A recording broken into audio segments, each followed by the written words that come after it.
So, Senator Smith. It's a complicated morning to get our timing right, isn't it? Thank you very much, Madam Chair and Ranking Member, and thanks to our panelists. It's good to be with you. I'd like to start by getting your assessment of what it is that we need to do to improve access to credit and other financial tools for farmers of color and beginning farmers. This is an important issue for so many reasons, not least because the average age of farmers is climbing and it is increasingly difficult for young farmers to get started. Minnesota has a very diverse farm economy. Hmong, Native, Latino farmers, Black farmers, all very active and productive. And I often hear that USDA could be doing more to support them as they're getting started in building their businesses, acquiring equipment, and developing markets. And of course, they need access to credit and risk management tools, some of which they know nothing about. So I'd like to ask everyone on the panel, could you just talk a bit about what it is that we need to do differently and how can the Farm Bill help these farmers get improved access to credit and insurance programs so that they can operate? I'm going to do the smart thing and talk very briefly and hand it over to this guy sitting on my left. Thank you. Equity cuts through everything we do. We need to make sure we open the doors wide for everybody, and that will benefit all of agriculture. And obviously, farm loans is a critical part of that, but we think about it on the conservation side. We think about it in farm programs more broadly. But let me turn to the administrator. Thank you, Senator. I appreciate the question.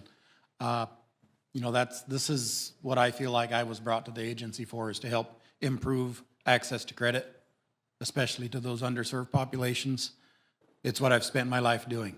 And the tools that we have oftentimes can work with the proper guidance. The challenge is there's a culture change that needs to happen, and we should look to be that lender of first opportunity as opposed to that lender of last resort. And I think that can start with a better reading of our authorizing statute. Credit sufficient to meet the actual needs of the borrower at reasonable rates and terms. And we don't do an analysis when we get producers in the door. One, because we had a stack of papers 29 pages tall, as you're well aware, just to get an application completed. We've refined that down to 13 now as the first step in better serving equitably across all of the populations we serve.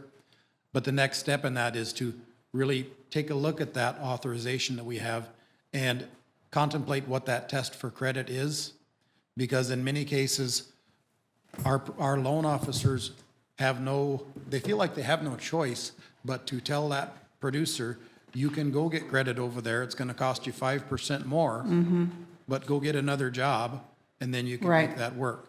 We want to be able to have an analysis, talk about long-range planning with that producer, the funding we've received in the Inflation Reduction Act, to think about loan modifications differently and fund those changes is critical to really opening that toolbox for our borrowers with respect to loan servicing and better loan structuring as a planning tool for our producers. Because to the point made here earlier today, there's $70 billion in ad hoc disaster assistance that has been delivered in the last few years.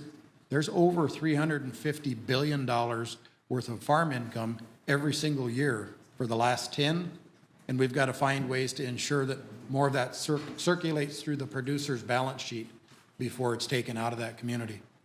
Well, thank you for that, and I would like to continue this conversation and continue to work with you on this so that we can figure out what we need to do in this upcoming reauthorization to support the work that you're doing to expand access to these really important tools, which are going to make the difference in whether somebody is able to stay in the sector, whether they're, somebody who has been traditionally blocked out of this sector, or whether they're a new beginning farmer that is just trying to figure out how to put the money together to start an operation. Which Ma'am, if I may, yeah, I'd like to offer that properly structured credit is a risk management tool.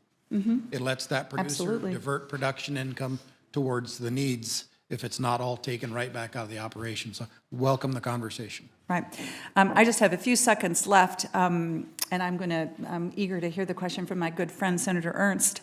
In 2018, we created the Dairy Margin Coverage Program. Dairy producers have generally been happy with the program, at least in Minnesota, agree that it's been an improvement, and also tell me that the work that we've done with the USDA to make the program, make sure that people know about it and understand the benefits, help people to sign up early has been very useful. Could you just, Undersecretary Bonnie, could you just talk briefly about how you see this and what the approach is going to be of USDA to continue to do outreach and promotion on this important program? Vitally important program, has been incredibly important for our dairy producers.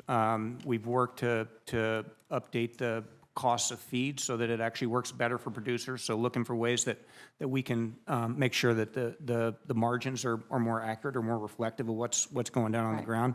We've provided supplemental coverage as well, obviously. Very important part of the safety net, and I think we would welcome the opportunity to work with all of you on it. Thank you. Thank you, Madam Chair.